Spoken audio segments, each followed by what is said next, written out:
Yo, what's popping with y'all, man? What's up? What's going down? It's your boy Knockout Boxing, and we back for another episode of the TKO prediction show. Matter of fact, not another episode. This is our first episode.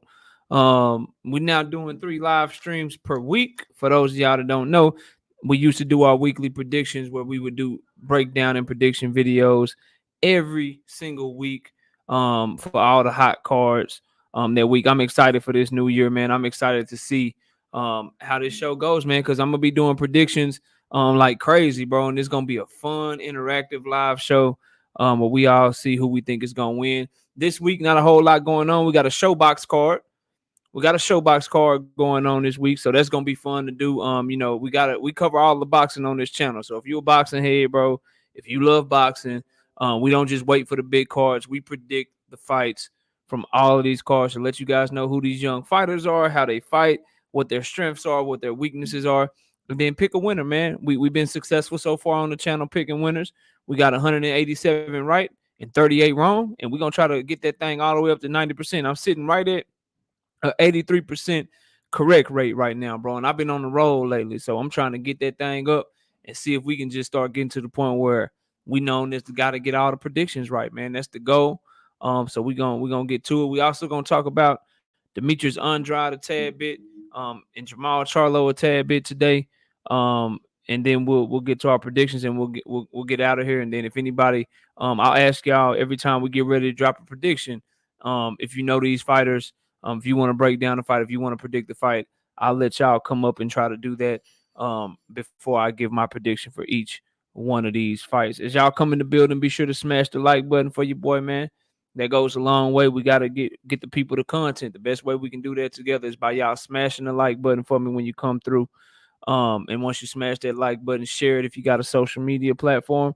Those things are free. So at the very least, I ask that you guys humbly always smash that like when you come in the building. Also, if you want to donate to the channel, we got our Cash App right there below me on the screen next to the prediction record. That's $ knockout boxing 86. And then you can also hit that super chat button, man, if you want to donate to the channel. Before we get a roll call going, I want to talk about Ryan Garcia and Isak Pitbull Cruz just to start the show off. You know what I'm saying? I want to talk about them a little bit just to start the show off.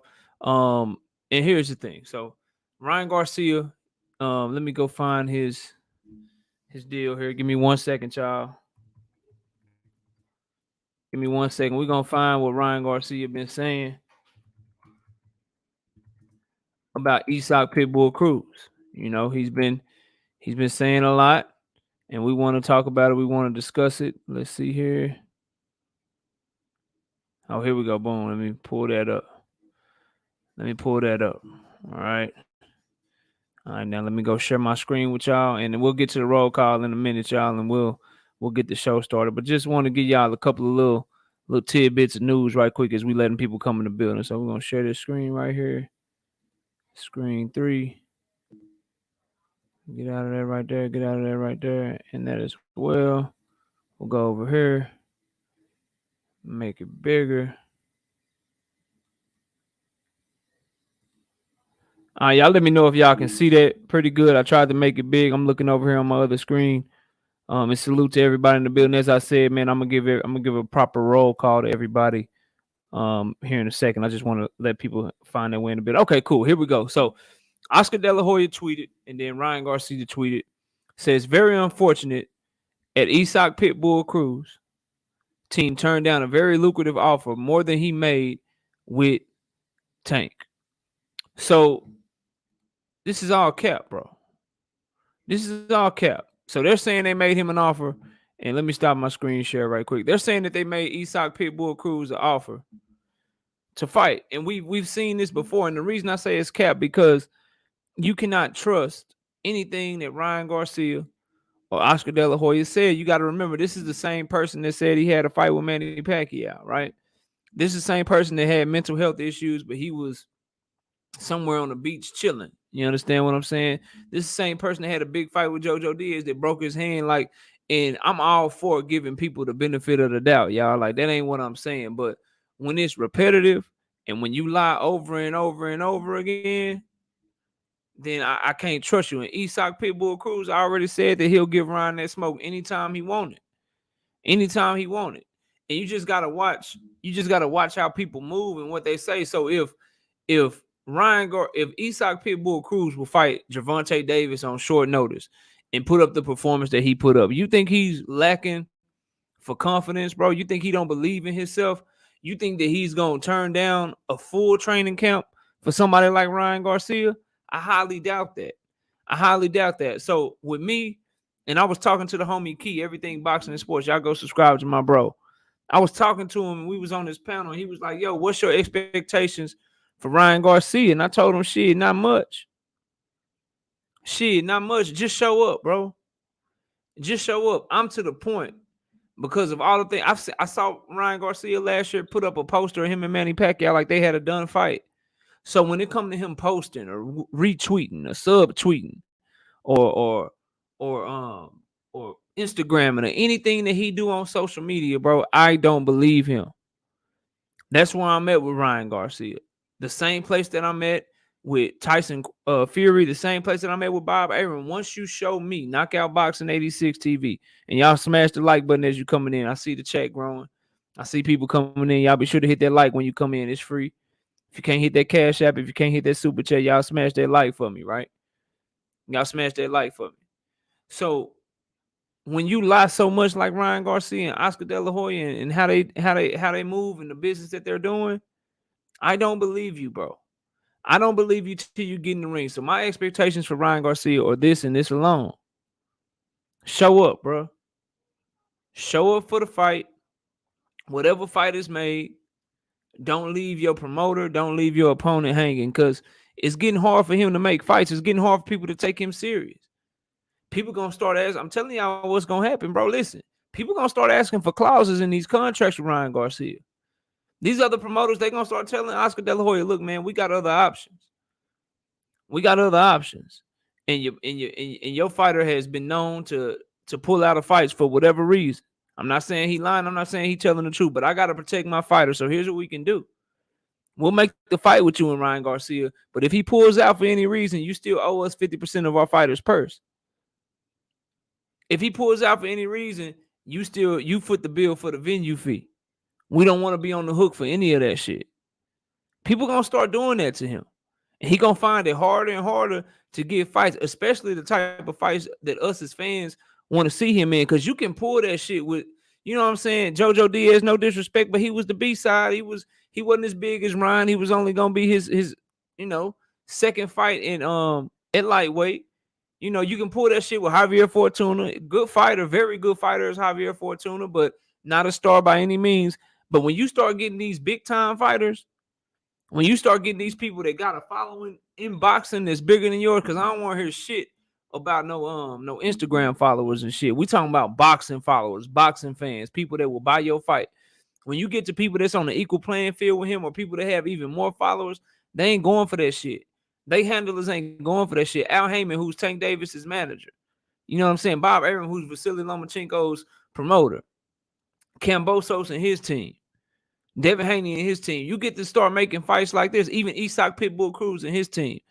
You get to making fights like this and trying to get fights like this. They not going for that shit because they not finna let you waste their time like that, fam. They're not gonna let you waste their time like that and then just end up 2 weeks before the fight, you pull out. Now they got to fight a replacement opponent. People were just on Gervonta Tank Davis' helmet for a replacement opponent, even though it was a good fight, even though it was a top 10 opponent. People on his helmet because that ain't what they wanted to see. People, because it ain't just your career that you jeopardizing or that you running through the mud when you do bullshit like that, bro. So that's all I want for him is to show up. But this Isaac Pitbull Cruz shit, it's all kept to me. I believe it when I see it with Ryan Garcia. He has no leeway with me anymore when it comes to this boxing shit. Just show up and fight. That's all I got for him. Show up, fight. Don't show up on no bullshit. Don't be talking shit. I believe nothing you say on social media. Just show up and fight. And that's all I got for him. So let's move along, man, because I want to talk Demetrius Andrade, Jamal Charlo for a little bit. And then we're going to get into our fight predictions and get y'all out the way. Before we do, though, man, we've been in here like 11 minutes. Let's go ahead and start the The roll call, man. If you're in here and you haven't commented yet, be sure to do that. And if you just came in, y'all smash that like button for me as you step in the building. We got boxing matchups with Dwayne Freeman in the building. Salute, brother.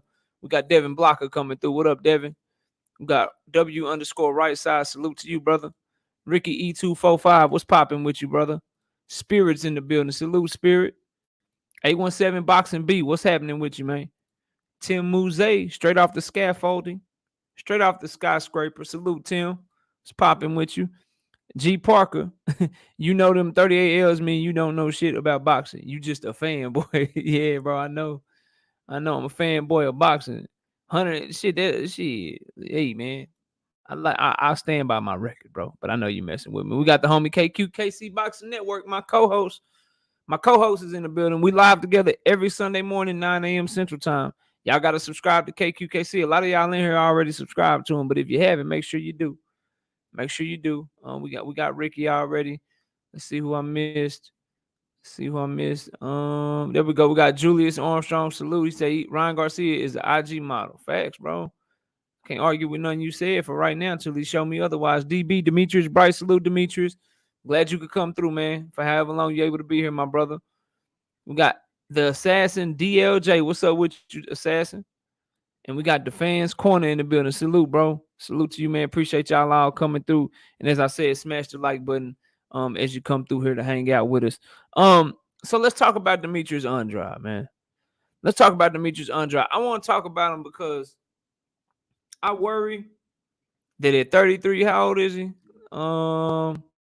At 33 years old, I worry that his career is pretty much done, bro. He let his prime pass him by. And a lot of it's his fault. Some of it's not. But we want to talk about it. So I believe that his career took a turn for the worse when he signed that Rock Nation deal, right? That's what I believe, because he was under Golden Boy. They were going to do a Showtime fight with him and Jermell Charlo. Now, according to his team, this is what they say, right? They pulled out because of money. They say, $250,000 for Charlo is ridiculous. That's what they offered, but we did not ask to make the fight or look to make that fight. We waited until the last minute for them to come back with a better offer, but it just didn't happen, right? And for the Charlo side of it, they were upset because they thought the fight was made. They were supposed to fight December the 17th, I believe it was, of that year, 2014, December 17th, they were supposed to fight. They were supposed to get it in, right? And he pulled out the fight, but here's the issue, and here's why I said it was a bad move. Number one, you left a known promoter to sign with Rock Nation who had never been in boxing. That's a bad move. Number two, you can go look at his purses. It's all up here on the internet. You can do your research if you don't believe what I'm saying to you. That $250,000 that he was offered to fight Charlo was a raise from his last opponent. Before that Charlo fight was supposed to happen, Demetrius Andrade fought Brian Rose in June of 2014. He got paid $200,000 for that fight. So he was getting offered a $50,000 raise to take on Jermell Charlo, put a better name on his resume, and do a title defense. I believe that fight should have happened. And then that segues into why Jermell Charlo is upset with him. You understand what I'm saying? KQKC Boxing Network, salute to you in that super chat. He says, salute to you and your family. Wow, wow. Yes, sir. I appreciate that $5 in the super chat. We got Demetrius Bright, $4.99 in that super chat. Salute Knockout Boxing 86 TV. Keep grinding. Congratulations on 2,000 subscribers. We're going to try to get to 5,000 by New Year's next year, bro. I appreciate that. The Assassin DLJ thought he was with Star Boxing and Banner Promotions. Yeah, it might have been them. I just meant he was doing business with Golden Boy because Jermell was under Golden Boy, I believe. The point being, he should have did that fight, bro. He should have did that fight. And ever since then, once he got in that bad deal, that's when the inactivity started, right? That's when we didn't get to see a lot of him, right? Because he only fought one time in 2015, one time in 2016. That's 2 years, bro. That's 2 years of subpar fights. And ever since then, he's been trying to catch up. And so now you fast forward after that bad business deal, you look at the landscape, and I understand pioneers want to be the first to do something. And he went over to Matchroom and DAZN. He was one of the first ones over there. He went over there with no guarantees, right? No guarantees of a Triple G fight, no guarantees of a Canelo Alvarez fight. He just went over there for the money, which is cool, bro. Go get the money. He went over there for the bag. He went over there for the bag. Now that's a bad move. Now that's another bad move. So this is why I'm saying it's kind of his fault, but then it's also these other fighters as well, and we're gonna get to them in a second. Right? And salute to this is Howie. He says thoughts on Tim Tszyu versus Magomed Kurbanov. Apparently they're trying to get that fight done. I give you my thoughts once the fight is done, Howie. I don't do the breakdowns and the predictions and my thoughts on the fight until it actually gets made. You know what I'm saying? It's just don't. But I think it'll be a good fight. Hopefully they get that fight made. And I look forward to breaking it down and predicting it because Tim Tszyu seemed like he might have something. He might not just be one of these other fighters that just, one of these Chris Eubank Jr. types. He might actually have something in the sport and be able to do something, Chris Eubank Jr., he did pretty good, but I think Tim Tszyu could potentially be a world champion one day. But we'll see. We'll see. But I appreciate you coming through, Howie. Be sure to smash that like button, man, if you haven't already. And so for Demetrius Andrade, and salute to Dante Hall in the building. I see you, bro. And King Style, salute to you as well. I see you in the building, my brother. And the thing with Andrade, after he went to DAZN, now you got no guarantees of a big fight. You went over there for the money. And again, you got that's on you, bro. That's on you. It's the same thing that we say with Terrence Crawford, right? It's the same thing, the situation that guys like Devin Haney and Tank Davis are in. If you're not at the promotional company where all the fighters are in that weight class, then you just gonna have an issue, man. It just is what it is, y'all. You're gonna have an issue if you're not over there with all them other hitters. And Demetrius Andrade, he should be looking at his promoter. He should be looking at his handler. Like that's on Eddie Hearn. You've had Triple G. You've had Canelo over there for years now, bro. Canelo just got out of that Golden Boy deal in 2021. So they've been over there for years, and he couldn't get any of those fights. And I think it's a combination of they ain't jumping to fight him, nor were they jumping to fight Jamal Charlo, but also when you ain't signed to the right people, when you make bad business moves, when you pull out of a potentially legacy defining game changing fight that was a raise for you, when you do shit like that, bro, the stuff can kind of come back on you. So do I feel sorry for him at this point? Nah, but I see the issue that he's having. And now you fast forward to today. He's wanting smoke with Jamal Charlo and KQKC. That's my OG. That's my brother. But we got to keep it real. Jamal Charlo needs to fight Demetrius Andrade.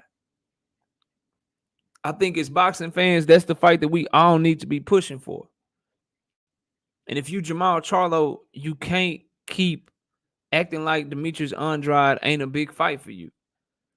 I've heard Jamal Charlo and I've watched him say Demetrius Andrade offers him nothing. He offers you the chance to unify, my brother. Not only does he offer you the chance to unify, he offers you the chance to have a legacy-defining fight and build your resume. And he offers you a pay-per-view level opponent to get you millions, bro. More than you got for the Montiel fight, right? And that's the thing with these fighters, y'all. You cannot tell astute boxing fans, such as Dante Hall, such as G Parker, such as KQKC Boxing Network. You can't tell us that a fighter brings nothing to the table when I'm watching you fight subpar fighters. When I watch you fight Dennis Hogan, no disrespect to Dennis Hogan. Brandon Adams, no disrespect to him, right? Juan Montiel, no disrespect to that brother. But Demetrius Andrade is a better fighter than all of them, bro. And it's the biggest fight for both of y'all's career. What these brothers are doing is just sitting around here waiting for Canelo Alvarez, and your career is drying up. Homie, you 33 years old if you Demetrius Andrade now. So he got options, right? And he been looking for to his credit here lately, he been seeking out that Jamal Charlo fight. I blame Jamal Charlo right now for that fight not happening more than I blame Demetrius Andrade. But now, what do you do now? What do you do now? So I was on the zone. And they were talking about Demetrius Andrade. And here's some quotes for him. So this is from Sergio Mora. Sergio Mora says Demetrius Andrade should move up to 168 and try to become a 3-division world champion. Right? He said even though he doesn't have the Charlos or the Canelos, the big dogs on his resume, he's going to have the credentials. The thing about Andrade is he's a tall southpaw that's damn good. He punches hard enough to get your respect and boxes well enough to box circles around you. That's why no one wants to face him. He's making millions off of beating mandatories. That's going to be his legacy. Chris Mannix, this is what Chris Mannix has to say. He believes Andrade should have one more run at 160 due to there being a lack of options at super middleweight. He says he can move up to 168, but what's really there for him right now? The WBO does have a rule where it says if a title holder at a lower weight class decides to move up, he can be the mandatory for the champion at the next weight class. Andrade could theoretically become the mandatory for Canelo's belts, but there's no guarantee that the WBO is going to enforce that at any point in 2022. He'll be looking around at 168. I can't get Caleb Plant to fight me. I can't get David Benavidez to fight me. Where are all the lucrative fights I'm looking for at 168 pounds? What I think Andrade should do is make one more run over the next few months at 160. I've been told there have been some preliminary discussions between Eddie Hearn and Top Rank about making the fight with Janabek Alam Kanuli. Then see what happens with Canelo and if he chooses Jamal Charlo. See what happens with Jaime Munguia if Munguia does not get a Golovkin fight over the next 6 months. I think Andrade should wait and get one more run at a big fight at 160 pounds before he goes up to 168. What's good to you, C. Coolidge? I see you in the building, my brother. Mr. Lightning's World is up in this thing. Salute to you, Mr. Lightning's World. Here's the thing, y'all, about all of that. He's in a damned if you do, damned if you don't situation. He's in a damned if you do, damned if you don't situation because he's fighting a fighter. Let's say he does what Sergio Mora wants him to do, right? And he moves up. And he says, look, bro, I'm going to go ahead and I'm going to get busy and I'm going to fight Janabek. Let's say he does that, the homie out of Kazakhstan. Let's say he does that and he fights Janabek. He's in the same position that somebody like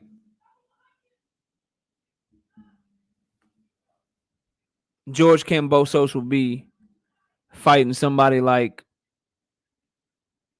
Frank Martin. Well, it's a good opponent. Like people sleep on Janabek. Janabek can fight, bro. It's a good opponent. But if you go in there and you either A, lose the fight, or B, if you go in there with Janabek and you win, but it's very competitive, right? Yeah, see, cool. That's another good one. Gary Russell Jr. It's one of those situations. Salute to St. Louis Mix. He got it right. Y'all smash that like button, bro. Y'all smash that like button for me, man. It's free. It's free if you can't donate to the Cash App or the Super Chat. It's free. Go ahead and smash that like button for me if you're just now coming in the building. So if you go in there and you beat up Janabek as your mandatory at 160 pounds, people gonna be like, "Oh, you supposed to do that." The same way we reacted to the Quigley fight. Everybody was like, "Quigley, all right, bro, you fighting Quigley? You beat the shit out of him. You look great, bro. You beat his ass up in 2 rounds, fam. You beat his ass up in 2 rounds. Nobody cares, bro. Nobody cares. It counted as a win, you know what I'm saying? But shit, it counted as a knockout. But ain't nobody checking for that. And that's the issue. That's where he's at right now. Mike Ryan, my brother, salute to you. That's where he's at right now with it, man. That's why for me, it's tough. And then just like in Janabek ain't no pushover, and that's why he's kind of a man without a land because all the power players like Eddie Hearn, he making good fights, he doing what he can. But the reason that this fight is getting mandated on Demetrius Andrade is because Bob Arum runs the WBO. Janabek is a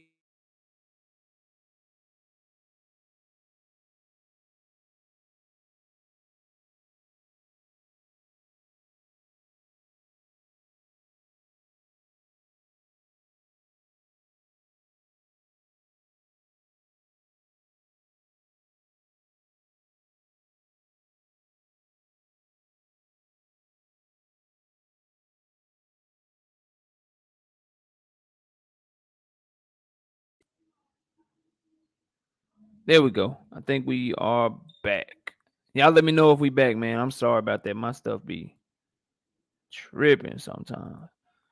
I gotta get him out here to fix this internet. I don't know what's going on. You know, am I good? Hopefully I'm good, man. Hopefully y'all can hear me. Yeah, they cut me off, St. Louis Mix. They ain't right for that, bro. They all the way shady. Y'all let me know if we back good. Okay, we good. We good. We back. All right. So what I was saying, Janabek, bro, Bob Arum made that shit happen. He want them WBO belts. He want to get in that middleweight action. And Demetrius Andrade got some fans, and they be hitting me up and shit. And I don't know how many of y'all in the chat, but for Demetrius Andrade, bro, Janabek a tough ass opponent. If y'all don't know, he went to the Olympics, bro. He's an Olympian, bro. He is an Olympian, and he made it all the way to the quarterfinals in the Olympics, bro. He ain't no bad fighter at all. He can fight. He got a high amateur pedigree, and he hits pretty damn hard. And he's a southpaw, so it's always difficult when you fighting a southpaw. So my issue with that is that he's in the damned if you do, damned if you don't situation when it comes to Janabek. So then let's talk about the option of moving up. Before we do, Mr. Lightning's World says Russell Jr. versus Mark Mixayo. It should be a good one. Yeah, it's gonna be good. Mixayo, you see that he knocked out his last opponent, but his opponent was beating his ass. Mixayo ain't got no defense. He don't like it to the body, but he is strong. He does punch hard, so it'll be cool. It'll be cool. You know what I'm saying? Okay. So the Assassin DJ said, I'm a fan. I'm from Providence, Rhode Island. That's where Andre from. He said he know Andre personally. He always tell me he wants to smoke with the best, but fighters keep saying no, which is true. Yeah, that's why I'm on Jamal Charlo's helmet. That's why I'm on Jamal Charlo helmet. And what's bad, the Assassin DLJ, what's bad and what makes it, yeah, that's who it was, St. Louis Mix. Say hi. The guy that got stopped by Rigondeaux, he almost stopped Mixayo, bro. He almost stopped Mixayo. You know what I'm saying? So that was shit. I don't know how he gonna look in there with Gary Russell Jr., but salute to him. You know, he's Manny Pacquiao's fighter. Manny Pacquiao never ducked no smoke, and he ain't for his fighters ducking no smoke. So he throwing his young gun right in there. Right in there. And Mixayo hit hard enough. If he catch Gary with something, we'll see. We'll see. And I ain't breaking it down and picking it yet. But if you want to talk about favorites, I would definitely favor Gary Russell Jr. in that fight. Salute to my brother from Cowboys Nation, W_right side with that $5 in the super chat. My brother say to the first TKO prediction show. Yeah, man. Yeah, and what he talking about, for those of y'all that don't know, man, we don't do prediction videos anymore. We only do prediction live streams. I'm still going to do just as many. So we got them stacked weeks where we got 2-3 fire-ass cards. The show going to be lit because we going to do however many predictions. If it's 8, if it's 9, if it's 10. This week it's only 3 because the only card that's on this week is the Showbox card. That's why we're talking about other topics to start the show. Then we'll do the predictions in a little bit. You know what I'm saying? Because I can talk boxing all day with y'all, man. It's what I love to do. So, but yeah, man, that's what we're talking about. We got the TKO prediction show. We're going to keep it grinding, man. We're going to keep giving y'all these predictions and these breakdowns. And as y'all know by now, the record ain't too bad if I say so myself. Then he also says, keep grinding. Cowboy Nation in the building. We in every building, bro. We in every building. That's why, like, oh, man, if y'all didn't clinch y'all lost to the Cardinals and shit. Y'all lost to the Cardinals. And then when you lost to the Cardinals, now, if you get a home game, you only get one home game. And if you win, because people are going to say we losing in the first round now. If you win, now you got to go on the road. Well, the road game ain't really a road game for us because Cowboy, we're going to have fans in the stands. Amari Cooper catch a ball. It don't matter what stadium you're going to be in. You're going to hear Coop. Guaranteed, bro. We travel, fam. That's just what we do. You understand what I'm saying? Bobo says, check Mixayo 2 fights ago in the bubble. Yeah, he looked nice, but who was he fighting 2 fights ago? I like Mixayo. I picked him to be say hi. He almost messed up my parlay, Bobo, because I had him on that parlay and I had Ugas beating Manny Pacquiao. And bro, the payout was nice. The payout was nice, bro. And I was like, man, dog, if you mess up my money, I'm going to be highly upset because I had already got all the other fights right and shit. And I was real confident in Ugas beating Pacquiao. I knew what was gonna happen in that fight, right? And I was like, bro, you about to get. He went from getting stopped, damn near getting stopped to the body, taking all that punishment. And then when he got that stoppage, he just knocked fire from Say Hi. I was like, yes, bro, give me my bread, fam. Give me my bread, bro. Tim Muse in the building with that super chat. My brother Tim. Y'all see him hanging on that skyscraper from the picture. Tim, crazy as hell, y'all. I don't do the heights, man. We already done talked about this, but he got that $5 in super chat. He say, cheers to a new year and a new prediction show. Yeah, we just grinding. The assassin DLJ say, let's go rounds, baby. And we want all the smoke. We ain't running from y'all. If we end up getting y'all in the first round, cool. We fear no one, bro. We got that type of talent. I just need Dak Prescott to get his shit together, bro. See, Cooler says, my wife liked Dallas since we were in our 20s. We in our 50s now. Okay. Already, bro. Yeah, we rock out heavy with over here in the Cowboys, man. You know what I'm saying? We got fans everywhere. Salute to you and salute to your wife. Champ Ross, what's up with you? I see you in the building. And so back to Andrade though, bro. Y'all getting me, you know what I'm saying? Y'all getting me talking football. I can do that too. I might start a football channel one day. But I'm more of a fanboy on that shit. I don't really know shit. I just be like, run, pass, tackle them, get them. Like, I don't really know what the hell going on. But for Demetrius Andrade, he's in a lose-lose situation. So let's talk about him moving up. If he move up to 168, the argument that people are giving is, well, he's not guaranteed a Canelo fight. He's not guaranteed that these guys fight him. And I understand that. But here's the thing, bro. You cannot keep doing the same shit over and over and over again and expecting different results, bro. Like if I was on this channel and I kept making videos, but I was getting 1 view, 2 view, 3 view. You know what I'm saying? Nobody was watching my videos, but I kept wanting to talk about the same subject over and over and over again. I can't expect shit to be different. It's the same thing with Demetrius Andrade. You're not getting people at 160 to fight you. And salute to my brother G Parker with the $5 in the super chat. He said, if you don't do fantasy boxing, don't do fantasy football. Cowboys will not be NFL champs. Fact. He's screaming out fact. Well, hey, man, I got to be a fanboy or something, right? I got to be subjective of something. So that's what I'm subjective about. I have no objectivity when it comes to them. Maybe that's why I don't talk about them. My beautiful wife is here. Salute, baby. She said, salute everyone. Salute to you, boo. And so moving up for Demetrius Andrade, it's something that I think he should do, to be honest with you, because he's in a lose-lose situation. You move up, you become the mandatory for Canelo's belt, right? You have to do that. And if you do that, even if Canelo don't fight you, and even if he don't fight you because he, you know what I'm saying, is doing stuff at 175 or he doing stuff at cruiserweight, whether it's true that he's ducking you or not, which I believe, you know, there's an argument for that he is, right? Your fans get to keep pushing that, like, yo, bro, he made Canelo drop another belt. And then furthermore, you got to stop letting Canelo run your career. It's still something to be said about moving up to go be a 3-belt champion. It's something to be said like, okay, Marauder's not fighting me. Okay. Triple G's not fighting me. Jamal Charlo is not showing any interest in fighting me. I'm fighting all these mandatories and people are shitting on my legacy anyway. I might as well move up to 168 to see if I can get some sort of other smoke there. I might as well move up to 168 to see if I can get some other smoke there. You know what I'm saying? Let's see what the 168 WBO rankings are, right? Let's see what they are for the super middleweight division. Let's see what we got here, bro. So, of course, Canelo Alvarez is the champion. Now, number 1 is Zach Parker as the number 1 contender right now. So, if Demetrius Andrade moves up, if he moves up and if he moves up and Canelo don't want to fight him and they fight for a vacant WBO belt or some shit, it'll either be somebody like Zach Parker, who's number 1, or maybe they'll order David Benavidez, who's number 2. Those are better, well-known names. People know who they are more here in America than who Janabek is. And again, it's better for your legacy to go be a three division world champion.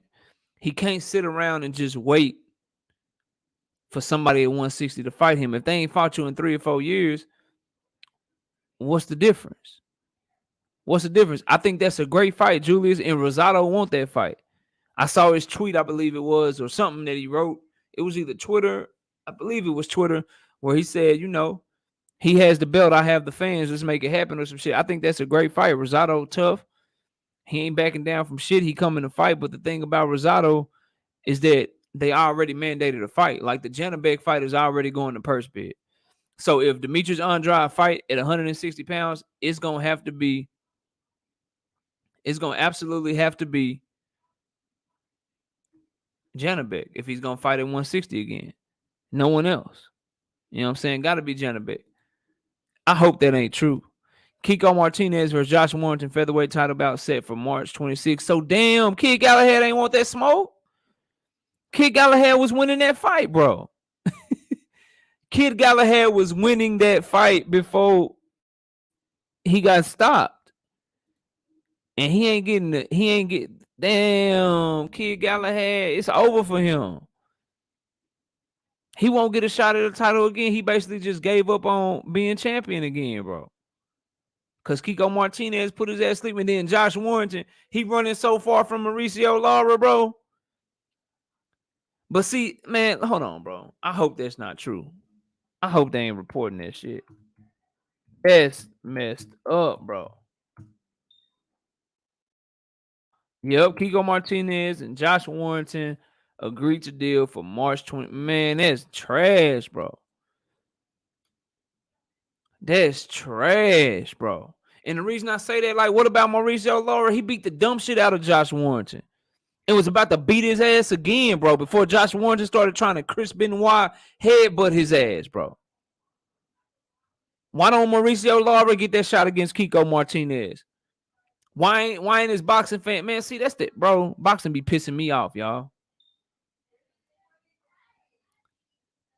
It be pissing me off, bro. That's not right, bro. Mauricio Lara beat the dumb shit out of Josh Warrington.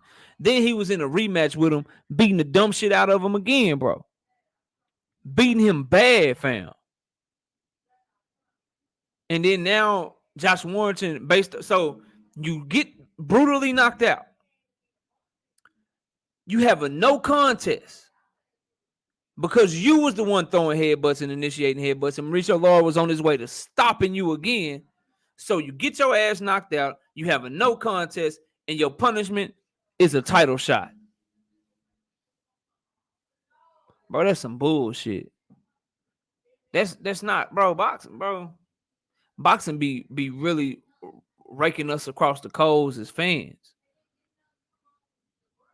Why Mauricio, like Josh Warrington, okay, he the star over there in the UK. People know him. Okay, whoop-de-doo, bro. Whoop-de-doo. Whoop-de-doo. We know who Josh Warrington is. But Mauricio Lara got a story too. I'm sure he got a family and shit. He worked his ass off. He took that fight. Nobody thought he would beat Josh Warrington, including me. He beats his ass. He gets in the rematch, start beating his ass again. And then Josh Warrington get a title shot. He ain't got to fight Mauricio Lara. Bro, that's so suckerish. Salute to my brother Batman in the building. I see you. Yeah, Bobo, that shit was nasty. He said Galahad in a concussion protocol. Something. But shouldn't have got to beat Josh Warrington get the shot, though. Shouldn't have got to beat Josh Warrington get the shot. That's all I'm saying. How we giving out title shots to people that's coming? Like, bro, like, dog, how you get a no contest? How you get a no contest and you get your ass knocked out the fight before and you don't move down the ring because you just get a title shot? If that ain't the dirtiest shit, St. Louis Mix, you want a bag then, bro. You got you a bag, homie. Because Kid Galahad was a huge favorite, fam. He was a huge favorite in that fight, my brother. You got you some money. Damn. I should have had that shit. You know what I'm saying? Tim Mouze says, can't wait for that Friday breakdown on Kiko. Man, listen. All right. Josh Warrington ain't got no defense. I'm gonna leave it at that. He ain't got no defense. His head straight in the air, and he likes to throw a lot of punches with no power. He's a pity pat puncher. His head is straight there, ready for you. Hit his feet ain't as fast as they was, and he don't look the same. Mauricio Lora took something from his ass, bro. He took something from his ass in that ring. How will he react if Kiko catches his ass with one of them overhand rights? I don't know. Tim Wuze say he hit it big on Cambosos. Yeah, y'all came up. I hit it big on a lot of underdogs, man. I'm gonna try to hit it big on one of these underdogs that I got for these predictions, bro. But that's really it for Demetrius Andrade, bro. You know what I'm saying? Like, you gotta move up. I know his fans don't want him to. They really want him to go get that Jamal Charlo smoke. They really want him to stay at 160. You know, why would I move up if Canelo ain't gonna fight me anyway? You ain't moving up for Canelo. You moving up for the opportunity to become a 3-division champion, right? You moving up for the opportunity to show that you can go build your own legacy. Because 3-division champion, that's some shit. Why he can't do Canelo doing it to be a 5-division champion with Laguna Beach macadamia nut, right? So why it's bad for Demetrius Andrade to go to try to do that shit, bro? It's time for him to put the full court press on. Look, I'm moving up to 168 WBO. I want my shot. And then make Canelo make a decision. Start forcing people's hands. If you get the Canelo fight, great. That's what you wanted, right? If you don't, and he dropped the belt and say, I'm at 175, or I'm going to get this cruiserweight title, then I'm campaigning at 175. Whatever he do, then you go do your thing. Stop making moves based off of him and just waiting around on him. St. Louis Mick says, I placed the bet for fun and didn't even watch the fight. Damn. Must be nice to make money when you ain't watching. Boxing Hall 28, salute to you, bro. I appreciate you coming through. He says it's some bullshit. Yeah. Yeah, some bullshit. And Josh Warrington don't deserve that shot, fam. He don't deserve that shot. Shit, bro. Why not Raymond Ford? He signed to the zone. He one of your prospects. Why you can't build him up? Why y'all keep giving Josh Warrington a shot, bro, is what I'm saying. Or you give Mauricio Lora that shot and you feed Josh Warrington to Raymond Ford or some shit, man. Why we ain't get, man? It's much more deserving, much more interesting fights than Josh Warrington getting the shot coming off getting his ass. Well, he had a horrible 2021, bro. He got his ass beat early in the year. Then he was on his way to getting his ass beat and headbutted his way out of a fight. And in 2022, he get to start the year with a title shot. Huh? What? Let me ask y'all something. And then we'll get to the predictions. KQKC says exactly. Stop waiting on Canelo and make your legacy. Facts. Couldn't have said it better myself. Let me ask y'all something. I think we all know the answer, but let me ask y'all something. What if Terrence Crawford or Tank Davis or Earl Spence or Devin Haney or Jamal Charlo or Jamel Charlo, what if one of those fighters got his ass knocked out, beat up badly, right? Took the rematch, came back, was getting his ass beat again, but then started headbutting and shit, and the fight was ruled a no contest. If that happened to any of those fighters that I just named, my question is this: would they get a title shot in their very next fight?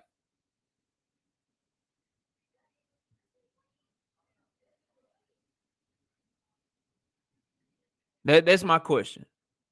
Would one of those fighters, if they took a knockout loss and then a no contest in a fight that they was getting tagged in anyway, would their next fight be a title shot, bro?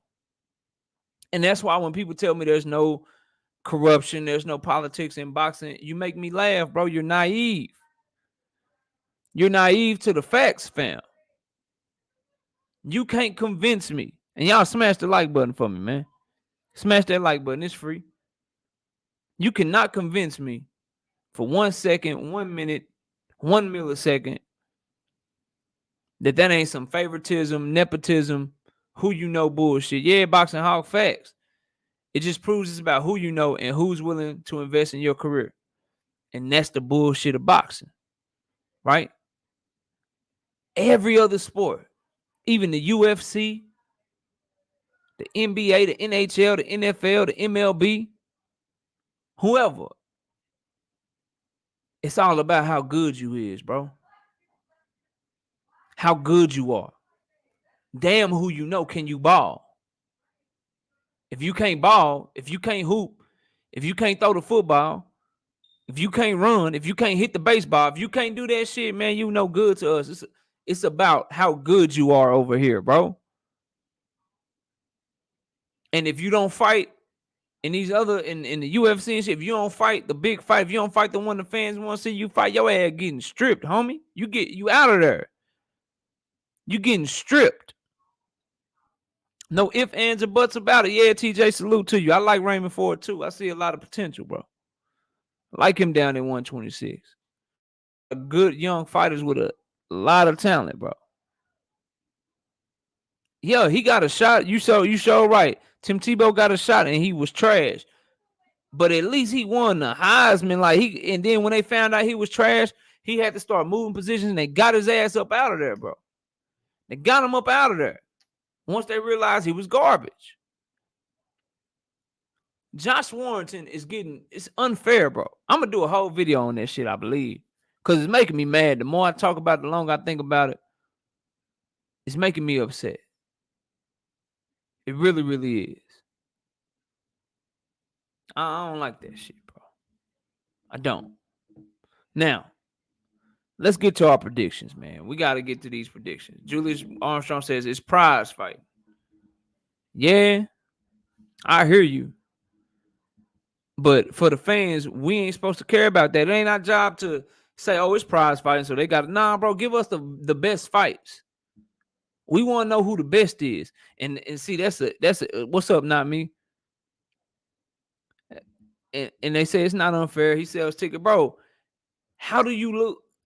And salute to DP Rocker. How do you lose and get a shot, bro? How do we, as fans, how we co-sign and shit? I'm not going for, I hear what y'all saying. I'm not naive to that. I'm very aware of the business of boxing, but I don't care, bro. I don't. You don't get to tell me that a fighter gets knocked out and then a fighter has a no contest and he gets a title shot and I'm just going to be like, all right, it's the business of boxing. That's cool. No, bro. C. Wood, salute, bro. No, I'm off of that shit. He lost, bro. I hate that shit, bro. I can't stand it. It's just not. It's not what's best for the sport. It's for reasons like this that we just keep losing fans, bro. Like, think about really think about that. You got a casual fan and shit. I try to tell my wife, yo, hey, listen, we got to watch this championship fight. It's going to be a big fight. Oh, for real? Okay, yeah, let's watch it. Who fighting? Oh, it's this one dude. He fighting, man. He just knocked the shit out the champion. The champion was beating him up. He caught him with an overhand right. His name Kiko Martinez. He beat the shit out this dude. Beat him up. Did him bad. Oh, for real? Yeah. What about the other fighter? What about him? Knockout? Oh, shit. That dude, look, man. He's coming off a no contest. He was getting his ass whooped in that fight, but he made it a no contest because he kept headbutting the dude. In the fight before that, he fought the same dude and got his ass knocked out. That's who Kiko fighting against. He got a title shot off of a fight that he didn't win or lose, off a tie, off a no contest, and he lost the fight before. Why they give him the shot? Like explaining shit like that to casuals, bro.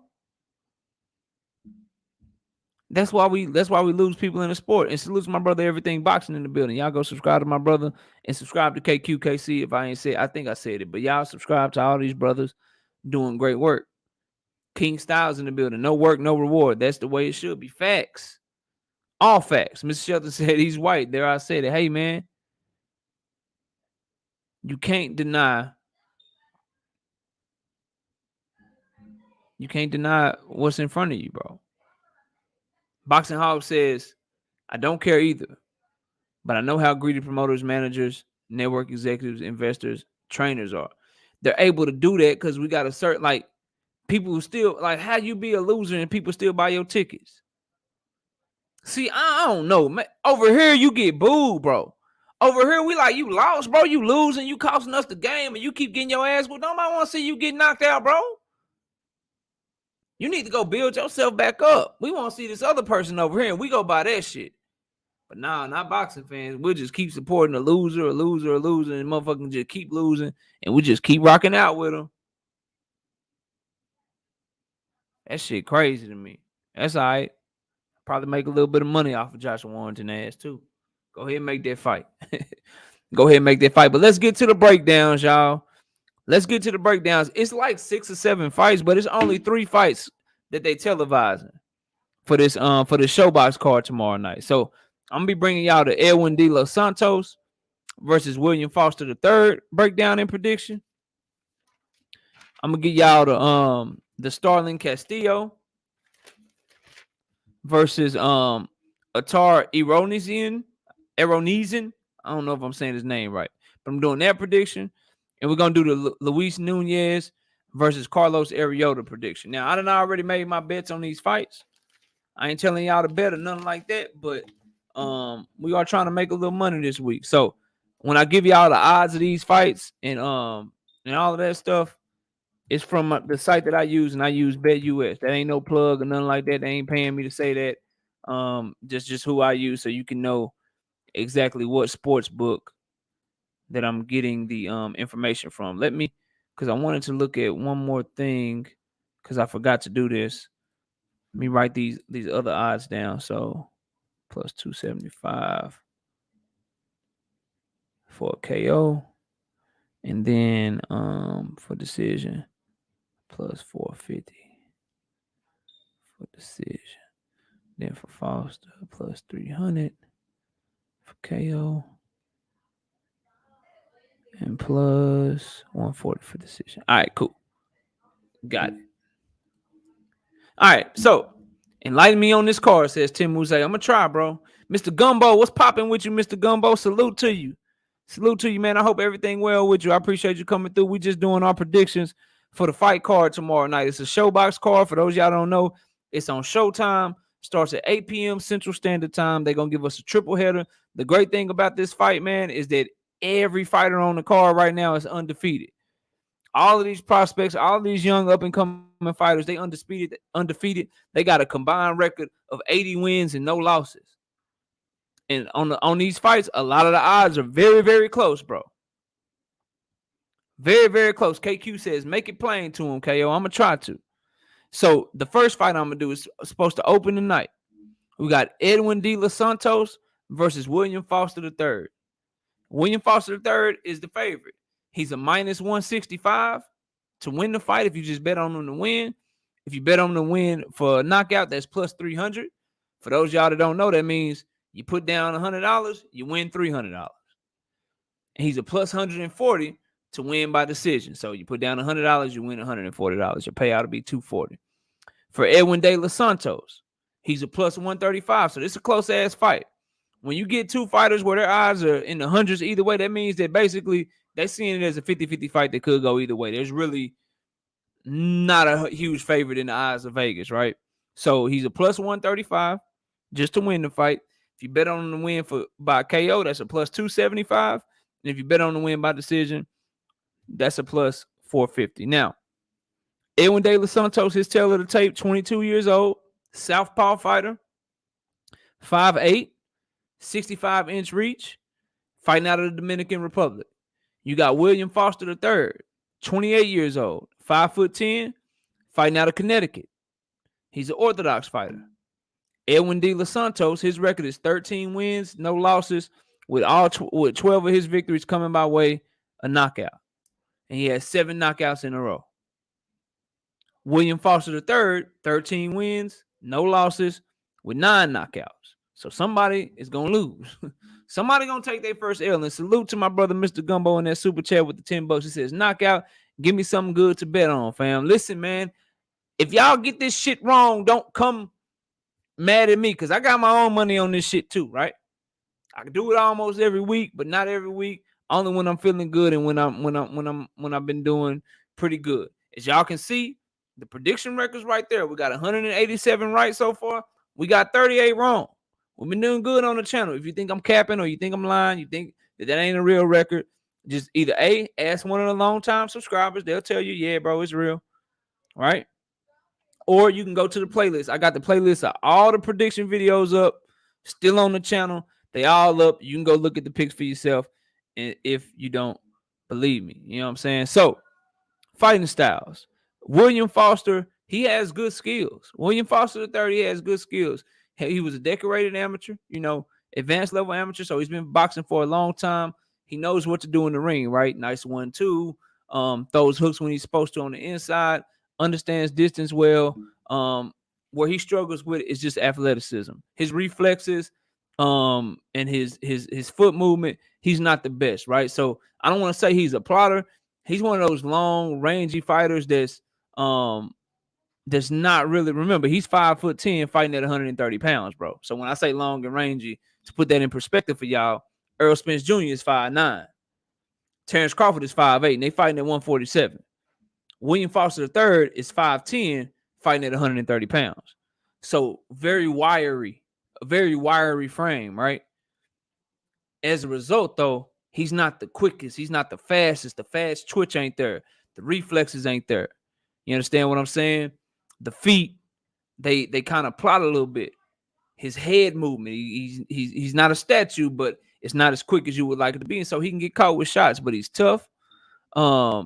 He's tough. He throws a good 1-2, and he fights on the inside. When he gets on the inside, he ain't trying to grab you and shit.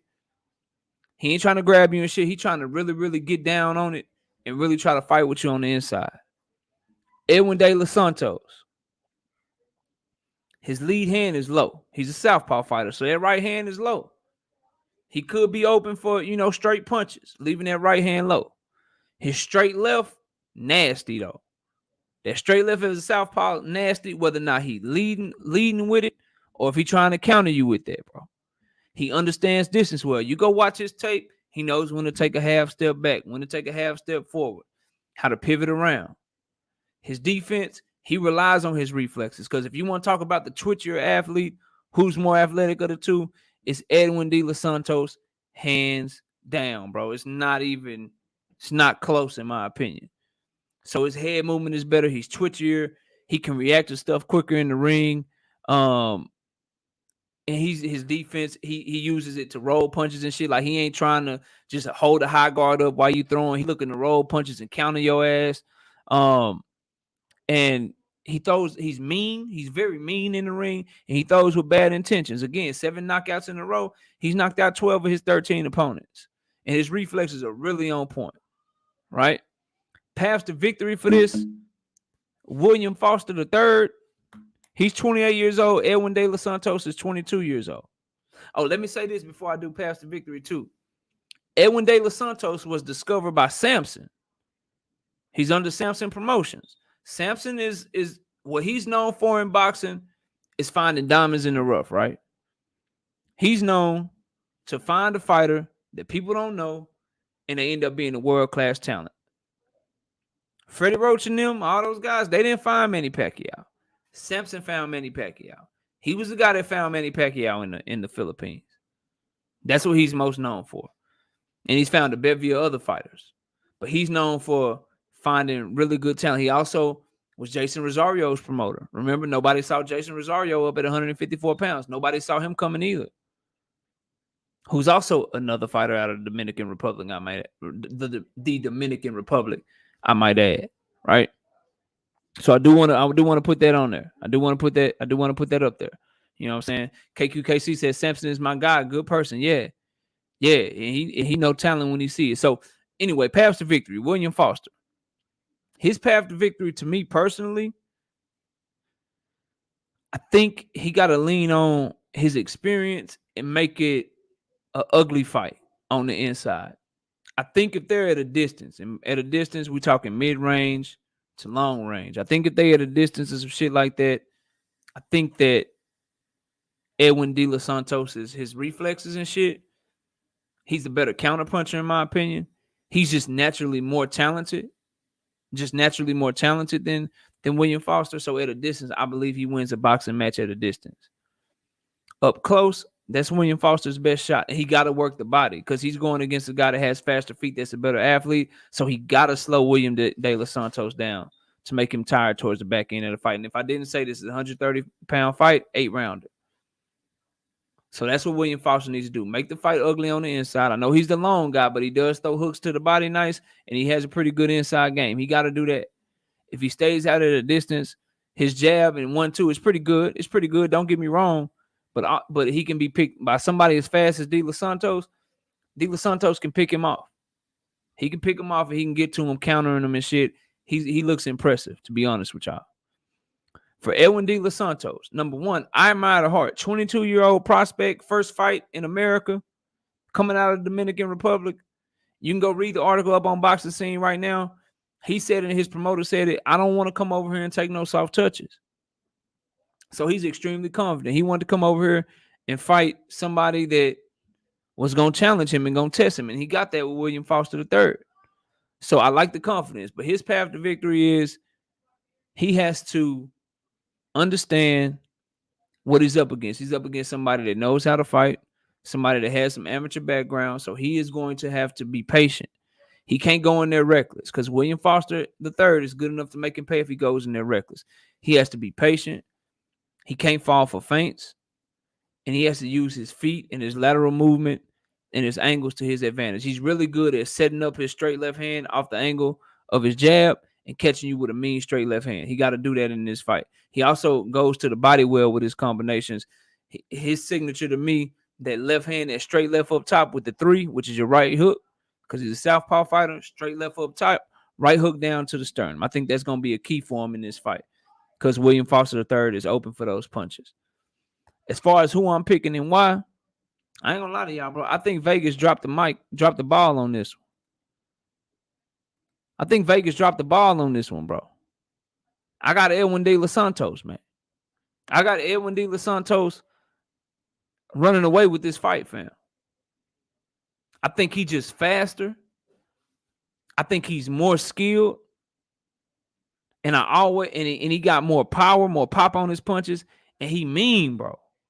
He mean, like once he come in there, he frowning up in his face, trying not fire from your ass, bro. And Samson just don't go get people and bring them over for nothing, bro. He bought over Manny Pacquiao. He bought over Jason Rosario. So that means he's seeing what I'm seeing. He see the same talent I see, bro. It's a talented fighter that we're talking about in Edwin De Los Santos. So I think he's more talented. I think he's more skilled of the two. I think that if somebody get knocked out, he has the better power to do it.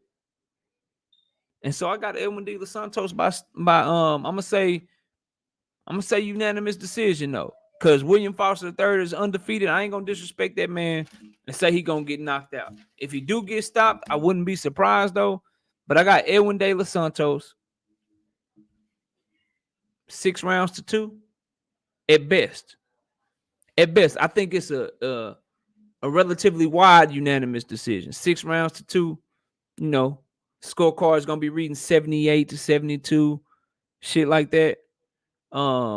He might get 3 rounds on somebody's scorecard, but it's gonna be a clear victory. I think the decision gonna be unanimous for Edwin De Los Santos in that fight, bro. That's my pick for the first fight of the night. So now we're moving on. We got another close one. We got Starling Castillo versus Otar Eranosyan. I'm gonna tell you right now, for my money, this is the closest fight of the night. For my opinion, this is the most 50-50 fight of the night. And the odds show that to us. The odds in this fight are closer than the odds in our last fight, right? We got Starling Castillo. He's a minus 160 favorite. He's plus 300 for the KO. And he's plus 160 for the decision. You got Otar Eranosyan. He's plus 130 to win. Plus 500 for the KO. And plus 240 for the decision. Starling Castillo out of the Dominican Republic, 26 years old. Nah, I didn't bet the KO, Mr. Gumbo. I do the parlays, bro. So these picks that I'm giving you, I just got all 3 of these fighters to win. You know what I'm saying? They fights. So that way, however they win, if I got my picks right, I get some money. If I got my picks wrong, you know, I got them wrong. But nah, I ain't bet the KO. I do sometimes when I'm feeling really, really good about it. But it's just hard to bet on an undefeated fighter that you ain't never seen get stopped or get rocked. And shit's hard to bet on them to get knocked out for me, bro. I don't know. But I do the winners, bro. And I got a parlay going on this one. And I'll tell y'all what my parlay is. I ain't gonna, no secrets.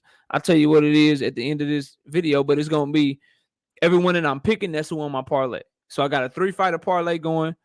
Wilson, damn, I forget the young man's name. Edwin De Los Santos, he's one of the fighters on my parlay. And then we're doing 2 more fights. And the ones that you hear me the ones that you hear me pick, that's who's on my parlay as well. So Starling Castillo out of the Dominican Republic, 26 years old, 5'9", 70-inch reach. He's a southpaw fighter as well. Otar Eranosyan. I can't say that brother name. Anybody from the country of Georgia, not the state here in the United States, the country of Georgia over there by Armenia and shit. He in the Middle East, from the Middle East. If anybody knows how to pronounce that, if we ever get anybody, from the country of Georgia watching this playback of himself or his people, I apologize if I'm saying his name incorrectly. But he's an Orthodox fighter. He's 5'5", 28 years old, out of the country of Georgia. So he has a 4-inch disadvantage in height. But Starling Castillo, 16-0 with 12 knockouts. Otar Eranosyan, 10-0 with 6 knockouts. Listen, man, and both of these fighters have been extremely active, so they're coming in sharp. Castillo fought 4 times in 2021, as did Otar. I'm just going to call him Otar because I keep butchering his last name, bro. Otar fought 4 times in 2021. So, as far as their fighting styles, Otar, he's an angle taker, man. He has nice movement. His feet, he's always moving, always dipping down, taking angles as an Orthodox fighter. He has fast hands. He's really, really looking for angles in there. He throws to the body when he can, herky-jerky style, in and out. I'm not saying he Vasily Lomachenko, but when you watch him fight, it's very similar. Footwork ain't as good as his, but you get the picture. In and out, herky-jerky style, dipping down. He's an Orthodox fighter, so he's dipping to his left, trying to find angles to land it straight right, but always working his jab. He's undefeated for a reason. You know what I'm saying? He can fight. He can really fight. This is a close fight. I can see it going both ways. Starling Castillo, he's 5'9". Again, at 135 pounds, it's an 8th round fight. He's a 5'9" fighter with a 70-inch reach at 135 pounds. You go look at a lot of the welterweights. That's similar to their dimensions. So we're talking about a long, rangy lightweight. He has a high work rate. He's fought the better competition. He just came off a fight against Juan Carlos Burgos, the same Juan Carlos Burgos that was in there with Mikey Garcia. Burgos has been in there with some of the best, and he's tough as nails, tough as they come. Castillo beat him clearly, and he beat him off of his work rate, and he's comfortable on the inside, on the outside. His straight left hand, very nice, especially at the end of it. But then when he get on the inside, we're talking about nice hooks, nice uppercuts. His lead hand is his right hand because, again, he's a southpaw. That right hook, nasty with it. Throws very fluid combinations. Just a fluid, rangy fighter. Salute, Jose. I see you in the building. Otar, when you look at how this fight can go, Otar going to have to find his way on the inside. Simply off the strength of genetics, right? Castillo is 5'9" and a longer fighter. He can hit Otar from places that Otar can't hit him from. So Otar got to find his way in, which he has good movement. He's 5'5", fighting at 135 pounds, so he's used to being a short fighter at 135 pounds. So try to use his ankles, try to use his feet, try to get in. He likes to turn you, likes to put you out of position so he can land it straight right and land his combinations. He's going to have to do that. He's going to have to get inside on Castillo. His issue is that when they do get inside, Castillo can fight on the inside as well. He can fight on the inside as well. For Castillo, his keys is how do you want the fight to go? Do you want to make it a dog fight? Because he just had a dog fight with Juan Carlos Burgos, where he fought on the inside. They went high guard to high guard, battle of the high guards, and they just ripped away. And he ended up outworking and outpointing Juan Carlos Burgos. He's very capable of doing that. But he also has a nice jab. He also has good boxing skills from the outside. He has a nice check right hook as well to pivot out if he does decide to fight off his back foot. So does he want to make the fight easy? Does he want to try to show us his skills and box from a distance? Or does he mix it up with Otar? And would that be to his detriment? Is he the better inside fighter? Because I think they both do pretty good things on the inside. As far as who I'm picking in this fight and why I think they gonna win, if you've been following the channel for a long time, you know I like versatility, right? Because you never know how a fight is gonna go. So when I'm doing my picks, I look at if it's on the outside, who do you favor? If it's on the inside, who do you favor? If a fighter has to go backwards, if a fighter has to go forward, who do you favor? Who do you got? And I just think the physicality of Castillo is a lot for Otar to overcome. So I'd have to pick Castillo to win this fight by decision. That's going to be my pick in this fight because when they get on the inside, I've seen enough of Castillo against a high-level Juan Carlos Burgos, who's not the fighter that he was. He ain't the fighter that he was. He's long in the tooth, but he showed enough against Juan Carlos Burgos that I know if it's on the outside, if it's on the inside, he gonna get his shit off. He gonna score points on the inside. And if they're on the outside, I clearly favor him. And I saw Otar, although he has pretty good head movement, although he does have good foot movement, it's rhythmic. It can be timed. It's the same every time. You know he gonna dip to the left. You don't see him dipping off to the right and shit. You know he gonna dip to the left. You know he like to start with the jab. You know he want to throw. You know he got to get in there to throw his hooks to the body. And if you Starling Castillo, Otar is easier for him to prepare for because he know he got to come to him. He know it don't matter what Otar do. At the end of the day, you got to come see me, bro, because you too damn short. So I can fight you inside when I want to. I can pity pat, boom, left hand from the outside. It's just more ways for Castillo to score points in this fight. So I got Castillo in this one. So we're to our last pick. So first fight, I got Edwin De Los Santos. Second fight, I got Starling Castillo, man. Y'all be sure to smash that like button for me, man. We cooking. We working hard, bro. Last pick. And this is the main event. This is the main event of the night, bro. We got Luis Nunez versus Carlos Arrieta. Luis Nunez is a minus 1,000 favorite. So the odds makers are telling us this is a wide fight. He's minus 190 to get the KO, plus 210 to get the decision. Arrieta is plus 600 to win, plus 900 for the KO, plus 1,600 for the decision. Luis Nunez, 22 years old himself, Orthodox fighter fighting out of the Dominican Republic, 5'7", 15 wins, no losses, 11 wins by way of knockout. You got Carlos Arrieta, 5'6", 67-inch reach, fighting out of Puerto Rico, Orthodox fighter. He 27 years old, 14 wins, no losses, 8 wins by way of KO. As far as fighting styles, Arrieta's aggressive. I ain't met a Puerto Rican that ain't got a nice left hook. He got a nice ass left hook. He aggressive. He looking to throw hooks to the body, looking to hurt you, looking to come forward, looking to really, really see if he can outwork you and outdog your ass. His issue is defense. You talking about his head straight up in the air like a stab, like a goddamn flagpole, bro. It's straight up in the air. Head movement is minimal. His high guard is loose, so you can punch through it, or he's open for hooks to the body. And then I worry about he's an undefeated fighter, but here's the thing. His last 3 fights that he's fought going into this fight, he fought a fighter that had 24 losses, another fighter that had 2 wins and 4 losses, and another fighter that had no wins and 1 loss. Meanwhile, Luis Nunez, he's coming off a victory against an undefeated fighter who was 10-0, another fighter that was 14-6, and another fighter that was 10-1. His fight against Javon Garrett, who was the 10-0 fighter, the undefeated fighter, I watched that fight on Showbox. Luis Nunez performed beautifully. So I feel like Luis Nunez has fought the better competition.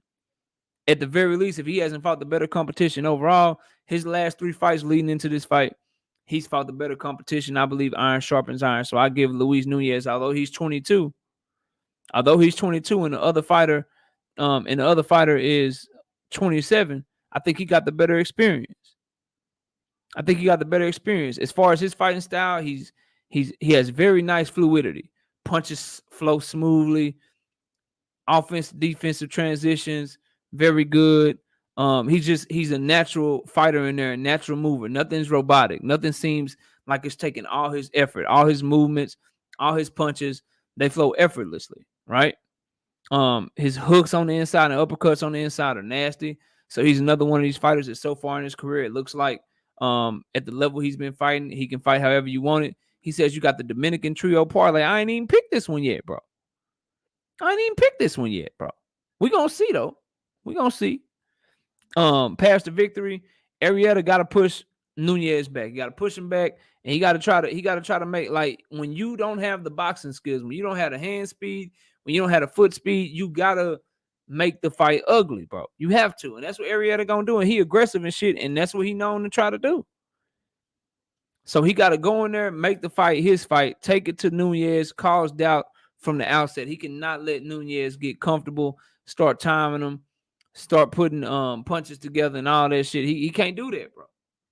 He cannot do that. He got to go in there and he got to do what he's good at. That's hooks to the body, hooks up top, pushing the fighter back, not giving him time to breathe, and see if he can outwork him and possibly put some doubt in the young 22-year-old's head. He 27, and the fighter he fighting against 22, he got to treat him like a little boy, man. He got to treat him like a kid. Luis Nunez, listen, you got to go in. He got a nice jab. He got to stop Arrieta in his tracks. He got to box when he want to, fight when he want to. Don't just go in there and try to prove, man, I got hooks on the inside. I can inside fight too. Let's just make this a dog fight. He has clear, distinct advantages at mid-range and at distance. So he needs to start off the fight using those. Outpointing Arrieta, frustrating Arrieta. And then as he gets comfortable and he starts landing shots and shit, then if you want to go on the inside and show that you got that, go ahead and do that. But I think he should start off this fight boxing from the outside and showing that, he just has the superior boxing skills. This is another fight. TJ called it. He know what's going on. I got Luis Nunez winning this fight too. I think the feet are too fast. I think he's too fluid of an athlete. Arrieta's much easier to time. He's much more robotic in the ring. Nunez is much more athletic. And so I'm going with the bigger athlete. There you go, man. We got Luis Nunez. We got Starling Castillo.